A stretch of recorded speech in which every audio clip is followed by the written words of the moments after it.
Hi, my name is Gus Hernandez, and I'm doing Thomas Hobbes. His biography, okay, he was considered a modern English philosopher. He was born in 1588 and died in 1679.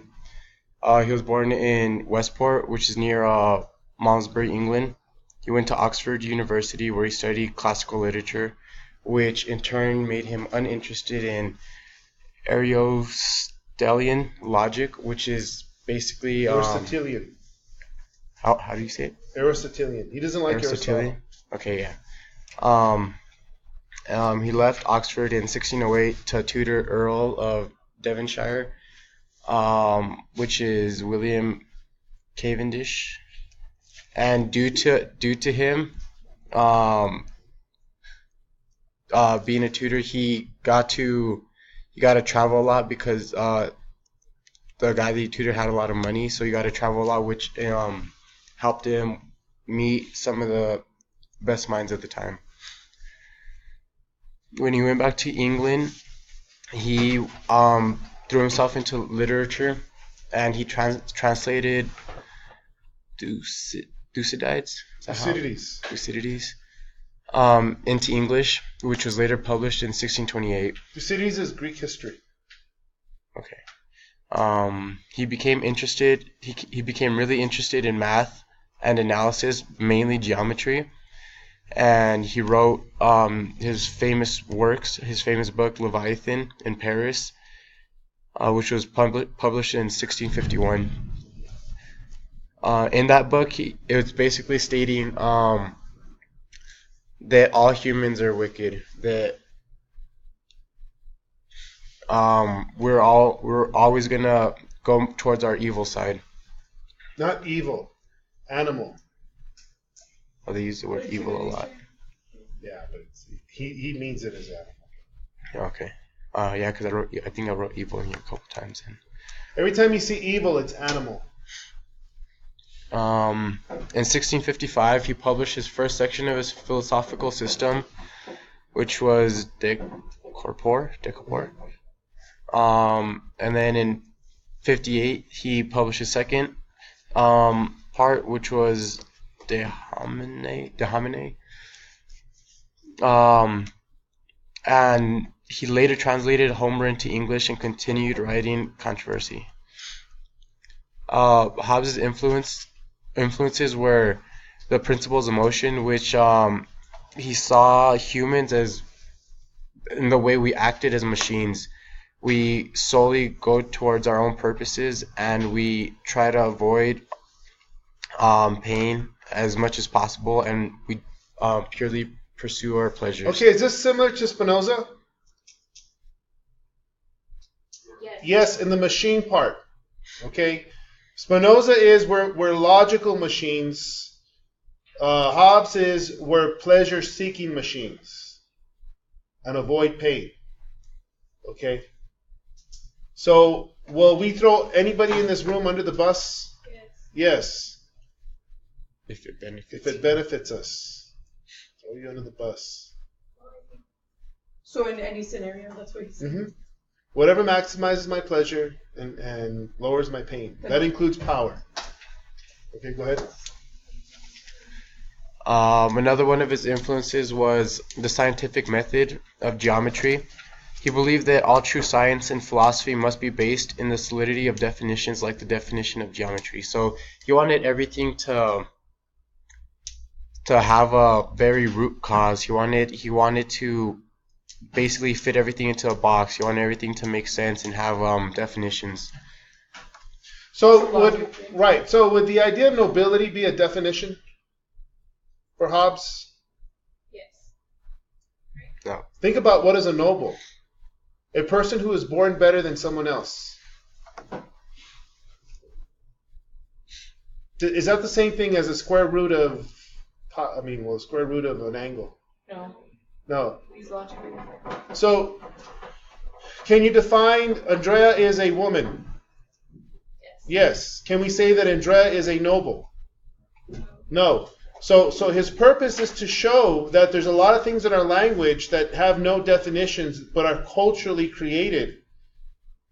and have no logical root to them. Does it make sense?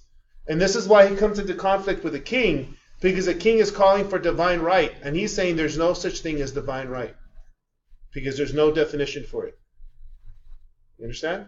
Yeah. Now, a leader, we could define a president or a king if we elect a king, and we could say that's the elected king, or that's the elected principal. That's okay, because there's a new definition now. The elected president or the elected king is in control of the government. Okay? But the idea that you're royalty, that's stupid. There's no such thing as royalty. Okay, go ahead. Another one of his influences was the conflict between King Charles the First and Parliament. This is what led to the English Civil War and the eventual death of King Charles. And this revitalized Hobbes's political interests. So he's very... You remember this stuff, right? Beginning 1301? Leo. Go ahead. He's very government-driven and has a lot of interest in politics. And this just opened his eyes again and made him strive towards more political thought again. Should the government act like a geometric shape? All organized and compartmentalized? Yeah. Like our Congress, president, so forth. Go ahead.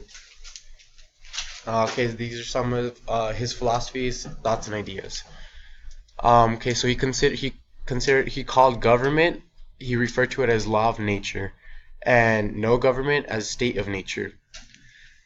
He believed that if given the choice, we would choose law of nature, which is government, because state of nature is solitary, poor, nasty, brutish, and short. Okay, Hurricane Katrina hits New Orleans. They put a bunch of people to save their lives into the football stadium. There are no police officers. There's no authority. There's no gun. What happens there? People are murdered. Right. People are raped. People are beaten up. Food isn't distributed correctly. So you're saying the government's good? Yeah, you need the gun. You need that power to come in and... You all see The Mist?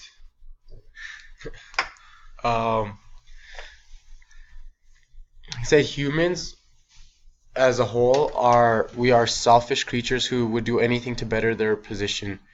And we act on evil impulses, which, as stated earlier, is more animalistic. Animal impulse.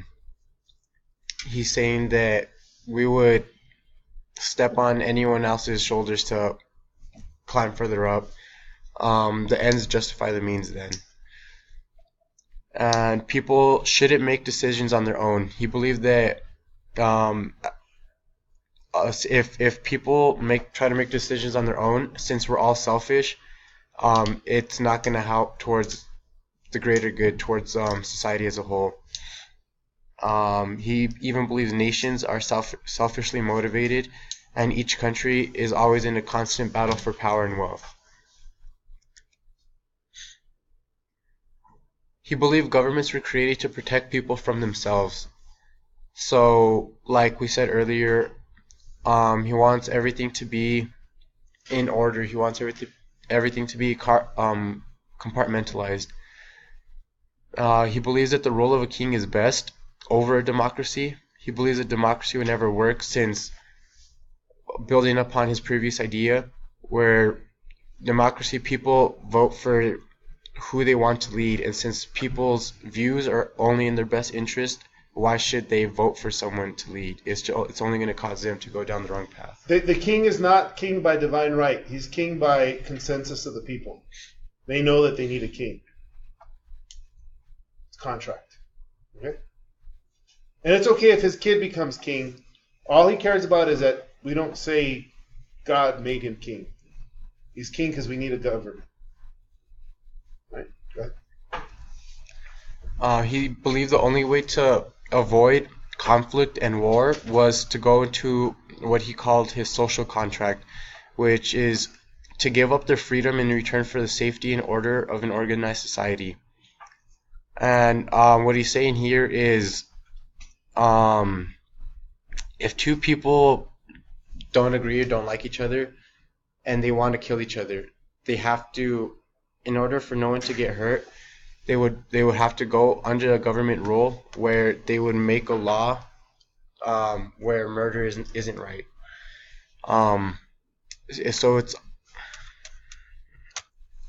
So there would be in today's equivalent to martial law, where it's a police state. Government and police forces control society and make all the laws. What happens if you don't follow, if you don't pull over? What can happen to you? Get arrested. No. Extreme. You could die. So if you don't, if when the cops call your name and you don't turn, eventually you can get killed, and that's legal. So we're influenced by Hobbes, and in the end, the law enforcers can put their hands on you. They can kill you. They can knock your brains out.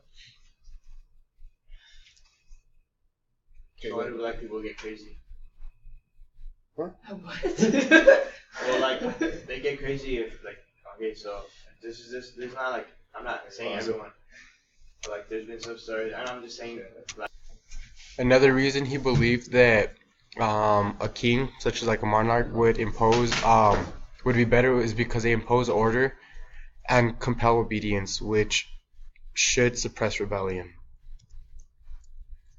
And these are some quotes to better understand Hobbes's ideas and theories. Government is necessary not because man is naturally bad, but because man is by nature more individualistic than social. I like to, mean teacher is not necessarily bad. He just must impose order. Teenagers are driven by perpetual restless desire for power and pleasure. The condition of teenagers is a condition of everyone against everyone. Or humans. I like that. The war of every man against every man is also conquest, that nothing can be unjust. So what he means by that is, don't hate the game, don't hate the player, hate the game. So you can't cry about injustice if you yourself is participating in certain injustice also. Okay. The notions of right or wrong, justice and justice, it's just a matter of who has power and who doesn't. Where there's no common power, there's no common law, no injustice, force, fraud in the war. This goes back all the way to Socrates' warning of the sophists. Remember Sophists and Protagoras? Where he said that all there is power, and the power do what they must. Okay. All this stuff repeats over again. All right. Is that it? Yes, that's it.